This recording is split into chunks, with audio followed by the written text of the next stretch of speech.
Hello students, आज का हमारा टॉपिक है line spectrum of hydrogen. Line spectrum of hydrogen. पिछले वीडियो में हमने एटॉमिक स्पेक्ट्रा पढ़ा था, उसमें एब्जॉर्प्शन स्पेक्ट्रा क्या होता है, इनिशियल स्पेक्ट्रा क्या होता है और line spectra of an atom क्या होता है, वो पूरी बात हमारी होगी। आज हम किसके लिए लाइन स्पेक्ट्रम पढ़ने वाले हैं? हाइड्रोजन के लिए। हम एक वर्ड से बहुत अच्छे से परिचित हो चुके हैं, quantization. Quantization, the restriction of any property to discrete value. मैंने आपको कंटिन्यूस और डिस्क्रीट का मतलब भी समझा दिया है। कंटिन्यूस का मतलब होता है कि सारी पॉसिबल वैल्यूज पॉसिबल होंगी और डिस्क्रीट का मतलब होता है कुछ सिलेक्टेड वैल्यूज ही पॉसिबल होगी। ये हम अच्छे से समझ चुके हैं। तो the restriction of any property to discrete value is called quantization. अब क्वांटाइजेशन किसी भी प्रॉपर्टी का हो सकता है, एनर्जी का जरूरी नहीं है। क्वांटाइजेशन किसी भी प्रॉपर्टी का हो सकता है। आगे जाके हम अगले वीडियो में बहुत एटॉमिक मॉडल पढ़ेंगे, तो वहां हम एंगुलर मोमेंटम के क्वांटाइजेशन की बात करेंगे। तो कोई भी प्रॉपर्टी हो, उसके क्वांटाइजेशन का मतलब यह होता है कि आपने उसको रिस्ट्रिक्ट कर दिया है। किसके लिए? डिस्क्रीट वैल्यूज के लिए। उस प्रॉपर्टी की सारी पॉसिबल वैल्यूज नहीं हो सकती। Is that clear? ठीक। अब लाइन स्पेक्ट्रम ऑफ हाइड्रोजन में जो मेजर कंट्रीब्यूशन था वो था बामर का और रिडबर्ग का। बामर एंड रिडबर्ग, इन दोनों का मेजर कंट्रीब्यूशन था। किसमें? लाइन स्पेक्ट्रम ऑफ हाइड्रोजन में। When an electric discharge, आपको पिछले वीडियो को अगर आपने देख लिया हो तो उसमें आपने जो डायग्राम देखे थे, जो डायग्राम मैंने समझाए थे, वो आपके माइंड में होना बहुत जरूरी है ताकि आपको मेरी बात यहां समझ में आ सके। When an electric discharge is passed through gaseous hydrogen, हमने एक वेसल में हाइड्रोजन गैस ली थी, फिर हम उसको एनर्जी देंगे, किसी भी फॉर्म में दे सकते हैं, इलेक्ट्रिक डिस्चार्ज से भी दे सकते हैं। The H2 molecule dissociate and energetically excited hydrogen atoms produced emit electromagnetic radiation of discrete frequencies। क्या बोला हमने कि जब हम गैसियस हाइड्रोजन को इलेक्ट्रिक डिस्चार्ज करें, उसको एनर्जी दें, तो गैसियस हाइड्रोजन टूट के energetically hydrogen excited hydrogen atoms produce करेगा। अब आप ध्यान से सुनिएगा, एक्साइटेड हाइड्रोजन एटम थे तो हम पिछले वीडियो में पढ़ चुके हैं कि अगर कोई भी एटम एक्साइटेड स्टेट में गया है, हायर स्टेट में गया है, जिस स्टेट में वो होता है उसको ग्राउंड स्टेट बोलते हैं और जिसमें जाता है उसको एक्साइटेड बोलते हैं। तो लोअर जो है उसको हम क्या बोलेंगे? Ground state. और हायर जिस स्टेट में गया उसको हम क्या बोलेंगे? Excited state. तो एक्साइटेड स्टेट में अगर वो जाएगा तो वहां से वापस वो कहां आएगा? ग्राउंड स्टेट में आएगा। हायर एनर्जी स्टेट में अगर जाएगा तो वहां से लोअर एनर्जी स्टेट में आएगा। तो हम जानते हैं क्या इमिट होगी? Electromagnetic radiation. लेकिन किसकी?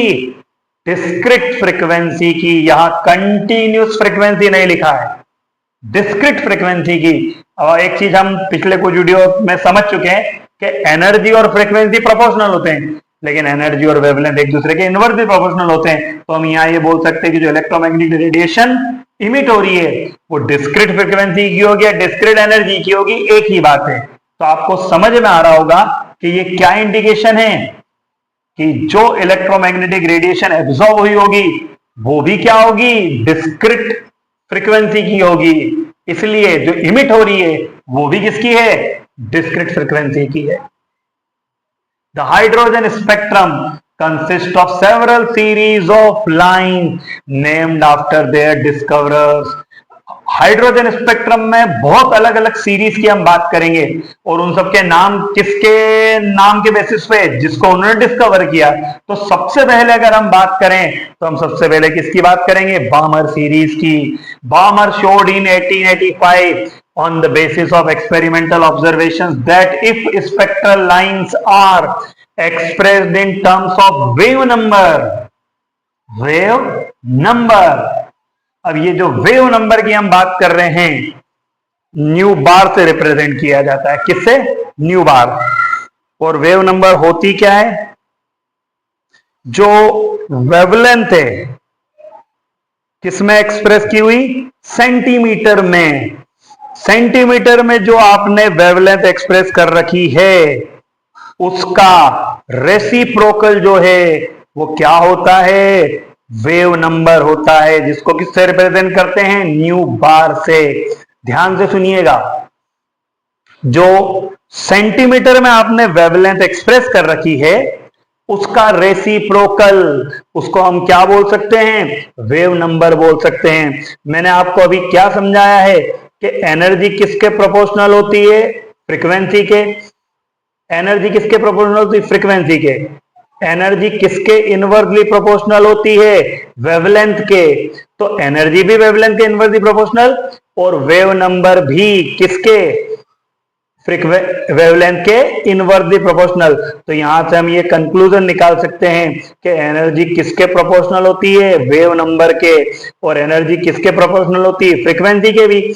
मतलब एनर्जी वेव नंबर के प्रोपोर्शनल है, वेव नंबर फ्रीक्वेंसी के प्रोपोर्शनल है, और जो वेवलेंथ है वो इनके क्या होती है? इनवर्सली प्रोपोर्शनल होती है। ये आपको बहुत अच्छे से पता होना जरूरी है। ये हमें काम आएगा जब हम क्या पढ़ेंगे? हाइड्रोजन का जो लाइन स्पेक्ट्रम है उसको स्टडी करेंगे। Clear? The hydrogen spectrum consist of several series. हमने अभी बोला उनके डिस्कवर के नाम पे, फिर उनका नाम रखा, बामर सीरीज की बात कर रहे हैं। तो बामर ने क्या शो किया? एक्सपेरिमेंटल ऑब्जर्वेशंस के बेसिस पे क्या शो किया कि जो स्पेक्ट्रल लाइंस हैं are expressed in terms of wave number. Then the visible lines of the hydrogen spectrum obey the following formula. आप इस पे गौर कीजिएगा। Visible lines of the hydrogen spectrum, हम अभी आगे जो हाइड्रोजन स्पेक्ट्रम में लाइंस की बात करेंगे तो विजिबल रीजन में भी लाइंस मिलेगी, यूवी में भी लाइंस मिलेगी, आईआर में भी लाइंस मिलेगी, हम सबको डिस्कशन करेंगे। तो अभी हम किसकी बात कर रहे हैं? विजिबल रीजन में जो लाइंस मिलती है हाइड्रोजन स्पेक्ट्रम के लिए वो कौन से फॉर्मूला को फॉलो करती है? Nu bar equal 109677 1/2 square minus 1/n square centimetre inverse. आप गौर कीजिए, मैंने अभी वेव नंबर की डेफिनेशन क्या बताई थी? 1/λ, और लैम्डा सेंटीमीटर में था। मतलब सेंटीमीटर में जो वेवलेंथ है उसका रेसिप्रोकल, तो सेंटीमीटर ऊपर जाएगा तो सेंटीमीटर इनवर्स हो जाएगा। मतलब अगर वेवलेंथ की यूनिट सेंटीमीटर है तो वेव नंबर की यूनिट क्या होगी? सेंटीमीटर इनवर्स होगी। आप ध्यान रखिएगा, जहां n जो है is an integer equal to और greater than 3, that is n की वैल्यू क्या होगी? 3, 4, 5 सो ऑन। और जो वैल्यू, ये जो कांस्टेंट दिख रहा हमें बड़ा था 109677, इसको बोलते हैं रिडबर्ग कांस्टेंट फॉर हाइड्रोजन। ध्यान रखिएगा, इसको क्या बोलते हैं? Rydberg constant for hydrogen. अब इस फॉर्मूले की अगर हम बात करें तो the series of lines described by this formula are called the Balmer series. अगर इस फॉर्मूला जो है इसमें हम n इक्वल 3 पुट करें और जब पूरा इसको सॉल्व करें तो जो वेव नंबर आएगा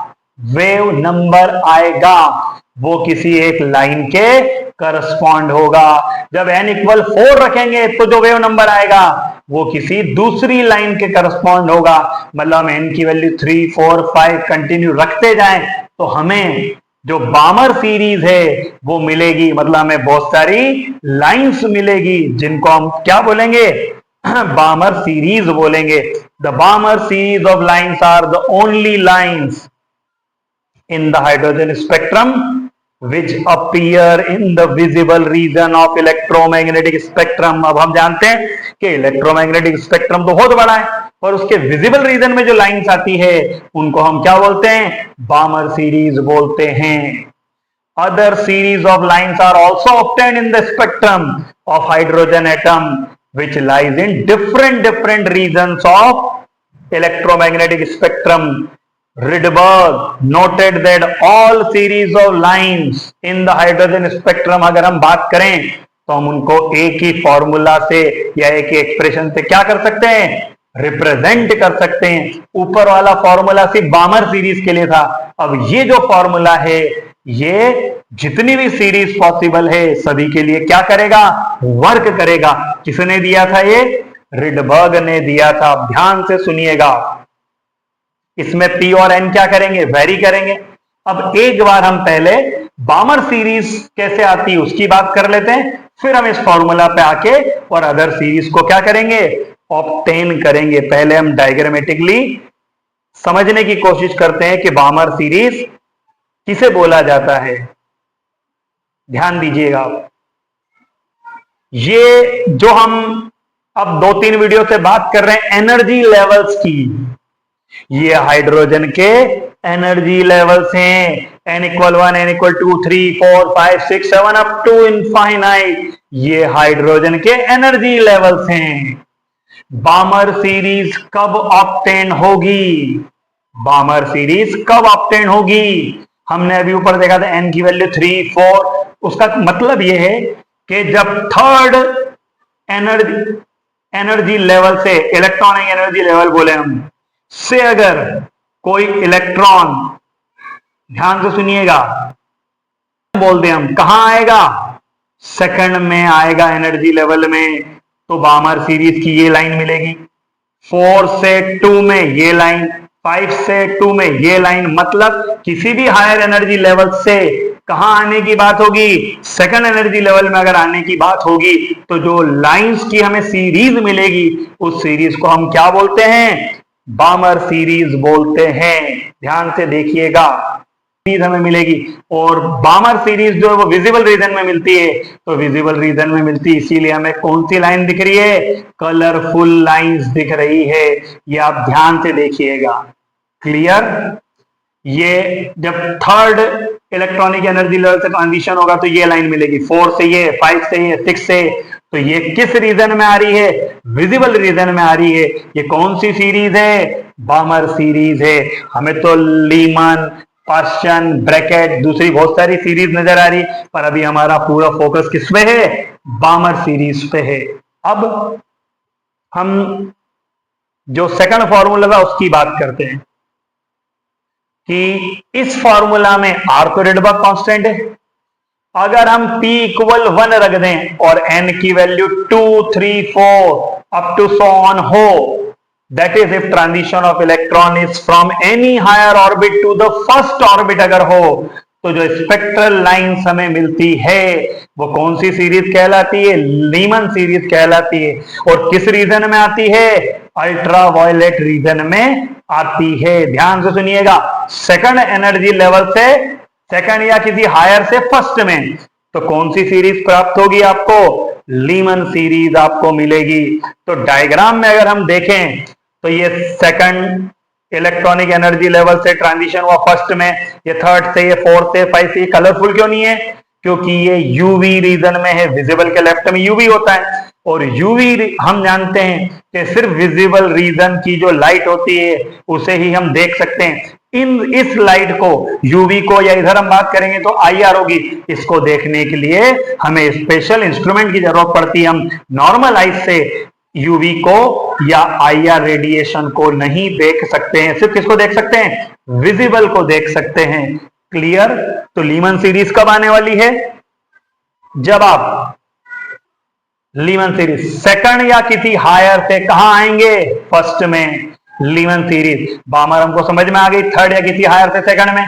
अब इलेक्ट्रॉन अगर, ध्यान से सुनिएगा, फोर्थ या किसी हायर एनर्जी स्टेट से या हायर इलेक्ट्रॉनिक एनर्जी लेवल से कहां आएगा, थर्ड में आएगा तो पास्चन, फोर्थ में आएगा तो ब्रैकेट, फिफ्थ में आएगा तो फुंड। ये अलग अलग क्या होती है, हाइड्रोजन स्पेक्ट्रम में सीरीज होती है। ये विजिबल रीजन में होती है, ये यूवी रीजन में होती है, और ये किसमें होती है, आईआर रीजन में होती है। तो ये डिफरेंट सीरीज है। अब पास्चन और ब्रैकेट भी हमको समझ में आ गई कि हम क्या बात करना चाह रहे हैं, फोर्थ से थर्ड में, फिफ्थ से थर्ड में, और ये फिफ्थ से फोर्थ में या सिक्स्थ से फोर्थ में। मतलब यहां फर्स्ट इलेक्ट्रॉनिक एनर्जी लेवल में इलेक्ट्रॉन आएगा, या सेकंड में आएगा, या थर्ड में आएगा, और यहाँ फोर्थ में आएगा। किससे, उससे किसी भी हायर से, तो ये हमको अलग अलग क्या मिलेगी, सीरीज मिलेगी। तो अगर हम बामर की बात करें तो P कितना हो जाएगा 2 और N हो जाएगा 3, 4, 5 अप टू सो ऑन, क्योंकि कहां आना है, सेकंड में आना है, थर्ड या किसी हायर से। ये किस रीजन में आती है बामर, विजिबल में। अब क्वेश्चन के लिए क्या होगा, थर्ड में आना है, कहां से, फोर्थ या किसी हायर से। ये किस रीजन में आएगी, इंफ्रारेड रीजन में। ब्रैकेट के लिए क्या है, कौन से एनर्जी लेवल में आना है, 4 में, कहां से, 5 से या किसी हायर से। और फुंड सीरीज कब आएगी, जब फिफ्थ एनर्जी लेवल में इलेक्ट्रॉन आएगा, कहां से, सिक्स्थ या किसी हायर से। ये सारी जो सीरीज है किसमें आती है, इंफ्रारेड रीजन में आती है।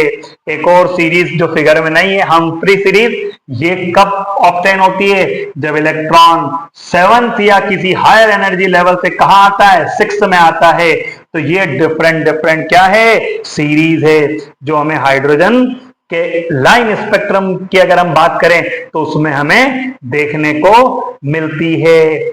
Of all the element hydrogen atom has the simplest line spectrum. अब लाइन स्पेक्ट्रम तो किसी भी एलिमेंट के एटम का हो सकता है। आपने किसका देखा है, हाइड्रोजन। ये हम बोल रहे हैं कि सिंपलेस्ट लाइन स्पेक्ट्रम है। Line spectrum become more and more complex, complex मतलब जटिल, for heavier atom. There are however certain features which are common to all line spectra. हम किसी भी एलिमेंट के एटम के लाइन स्पेक्ट्रा की बात करेंगे तो उसमें हमें ये कुछ कॉमन फीचर देखने को मिलेंगे। क्या, line spectrum of element is unique, मतलब किसी भी एलिमेंट के एटम का लाइन स्पेक्ट्रम देखेंगे तो वो क्या होगा, यूनिक। मतलब हाइड्रोजन एटम का अलग होगा, हीलियम एटम का अलग होगा। Clear. There is regularity in the line spectrum of each element. हर एलिमेंट के लाइन स्पेक्ट्रम में रेगुलरिटी होती है, जैसी हमें किसमें देखने को मिली, हाइड्रोजन के लाइन स्पेक्ट्रम में। अब सबसे मेन चीज, अब हम अगले वीडियो में कहां मूव करने वाले हैं, बोहर्स एटॉमिक मॉडल की तरफ मूव करने वाले हैं। जब मैंने रदरफोर्ड का न्यूक्लियर मॉडल पढ़ाया था तो मैंने आपको बोला था कि हमें बोहर के एटॉमिक मॉडल तक पहुंचना है, तो बीच में हमें बहुत कुछ पढ़ना है। तो बस वो सब कुछ हमने पढ़ लिया है और अब हम खत्म करने वाले हैं। और अगला जो हमारा टॉपिक है वो क्या होने वाला है, बोहर एटॉमिक मॉडल होने वाला है। तो वीडियो में कुछ और बचा है थोड़ा सा, जो हम पढ़ लेते हैं, फिर हम इस वीडियो को क्या करते हैं, खत्म करते हैं। The questions which arise are, what are the reason for these similarities. आप जो ये बता रहे हो कि सिमिलरिटीज होती है हर एलिमेंट के एटम के लाइन स्पेक्ट्रम में, तो क्वेश्चन क्या बन रहा है कि व्हाट आर द रीजन, क्या रीजन है इस सिमिलरिटी के। ये जो सिमिलरिटी मिल रही है आपको, उसका रीजन क्या है। It is something to do with the electronic structure of atom. इसका किससे कनेक्शन है, एटम्स के इलेक्ट्रॉनिक स्ट्रक्चर से कनेक्शन होना चाहिए। There are the question need to be answered, मतलब जो ये क्वेश्चन थे इनके आंसर हमें मिलना चाहिए, या इनके आंसर देना बाकी है। Answers to these questions provide the key in understanding electronic structure of these elements. In questions के आंसर अगर हमें मिले तो हम क्या कर पाएंगे, एलिमेंट के इलेक्ट्रॉनिक स्ट्रक्चर को बेटर तरीके से क्या कर पाएंगे, अंडरस्टैंड कर पाएंगे। तो इन क्वेश्चन के आंसर के साथ ही हम आपको मिलते हैं किसमें, बोहर एटॉमिक मॉडल में। Thank you.